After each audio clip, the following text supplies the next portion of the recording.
KREM 2 News at Noon begins now.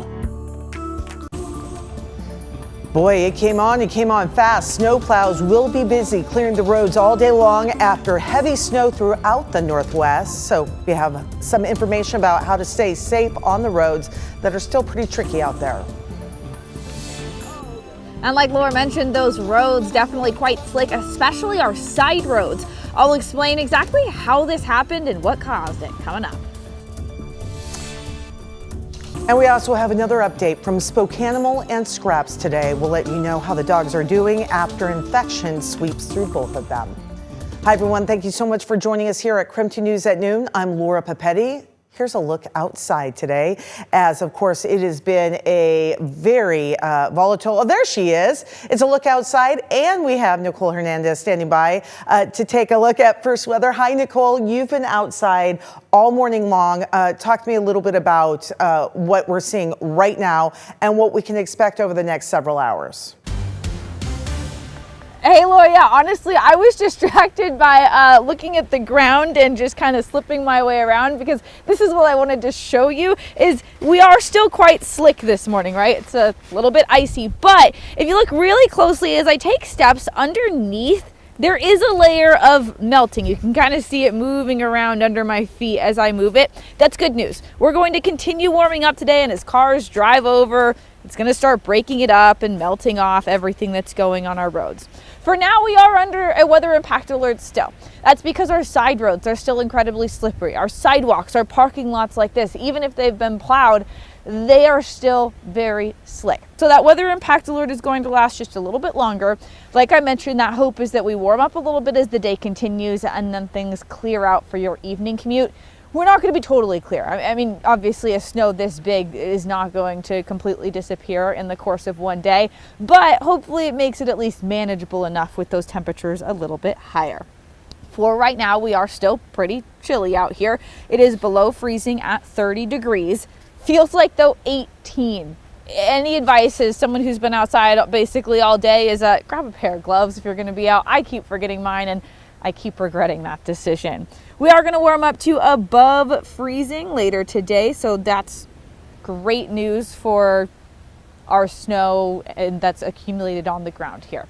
So as the day continues, just look out for the sun to come out. We were brilliantly bright just a few minutes ago, and now we've got some cloud cover moving back in, so it's going to be on and off, partially sunny, and the chance for some snow showers, but I'll explain that coming up. For now, we want to get to Brandon T. Jones out in the storm tracker because he has been driving around all morning. And Brandon, you've been tracking those road conditions. Where is it the worst right now? Yeah, hi there, Nicole. And first and foremost, I'm going to start using that term now, brilliantly bright. I look forward to having some of those sunny conditions come out. Right now, we're up here on the South Hill. Let me just go ahead and flip it around. You can see the side roads, as you mentioned, and the neighborhood areas. That's where you're going to find the most amount of snow. You can see some individuals getting their driveways all shoveled out. But this is definitely where you're going to see the most snow in terms of kind of the tougher areas to navigate through. The arterials, the highways, the I-90s, things of that nature, they look really solid. We saw all throughout the morning crews, overnight hours, those early morning hours, out getting the roads treated, putting that de-icer down, having the plows out there as well.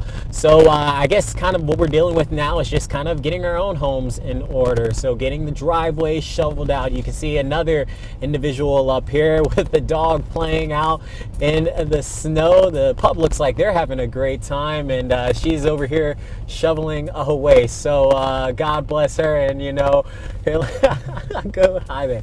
But yeah, so it's just one of those situations where, man, that snow was really falling heavy last night. We knew the morning commute would be a little bit tricky, and we saw that as well. There was lots of either slide offs. We ran into a situation where a car flipped over upside down. Spoke with a tow truck driver. He said by 9 a.m. or 8 a.m. that is, 3 cars that he had to tow out and slipped and slide and have some of those crashes. Spoke with law enforcement, and they wanted us to kind of just give a reminder to everyone out there, if you can hear our voice, take your time out there on the roads. Nicole talked about, possibly those temperatures even freezing back up, or at least all the snow melting. So by the evening commute, it could get slick out there once again. Take your time, give yourself some space in between cars, and be safe. We'll toss it back to you in the studio. All right, my friend, thank you. A lot of snowplows are working to clear the roads and highways today, as you heard Brandon talking about just there. Here are a few reminders to make sure everyone stays safe. First, give plows plenty of room to do their work. Brandon was just talking about, keeping away from the cars around you. That does definitely include snow plows as well. Avoid tailgating and passing. Watch out, of course, for the cloud of snow that follows the plows as they do their work. If you're driving too close, it could reduce your visibility, cause a whole lot of problems. We spoke with Spokane County today about what else drivers need to know. We're going to try to help with traction, but it's important that motorists slow down because there's only so much road sand and de-icer can do. If you're traveling too fast, well, nothing's going to stop you except a guardrail. And that is Martha Lou Wheatley from Spokane County. We appreciate her joining us this morning. The snow plows will continue to clear the roads the rest of today. It may take until tomorrow for them to make it into residential neighborhoods. And of course, those can be tricky. It is 12:06 right now. Someone did die in a crash along Highway 95 in Idaho. It happened yesterday just north of Moscow. The Idaho State Police say the driver of an SUV was turning onto southbound Highway 95 when the driver of a semi-truck, also going southbound, had to make an emergency maneuver to avoid hitting the SUV. The trailer of the semi-truck hit the SUV, causing the driver to lose control, rebound off a guardrail, and then got hit by a pickup truck. This crash shut down Highway 95 for about 5 hours. ISP confirming the driver of the SUV died at the scene. The driver of the pickup truck had to be airlifted to a hospital. And we do have an update from Spokane. They said they sadly had to put down another dog. The shelter says the puppy was crashing and she was suffering.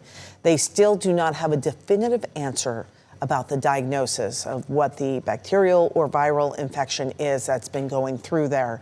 Some dogs have recovered and have started eating again after around-the-clock care. The shelter plans to stay closed until they have everything under control. Meantime, Scrap says they may reopen as soon as next week. The county says 5 dogs were diagnosed with parvo. 4 of them had to be euthanized. Scrap says if there are no new cases, they will be able to reopen coming up January 14th. We do want to announce some good news. We want to let you know that KREM 2 News, our family, is growing. We are welcoming a new team member coming up on Monday. She is from the area, excited to be back home, and we're excited to have her. So join us on January 12th to celebrate one of our new evening anchors alongside, of course, Mark and Jeremy. That'll be on Monday. We'll make the announcement at 6 o'clock.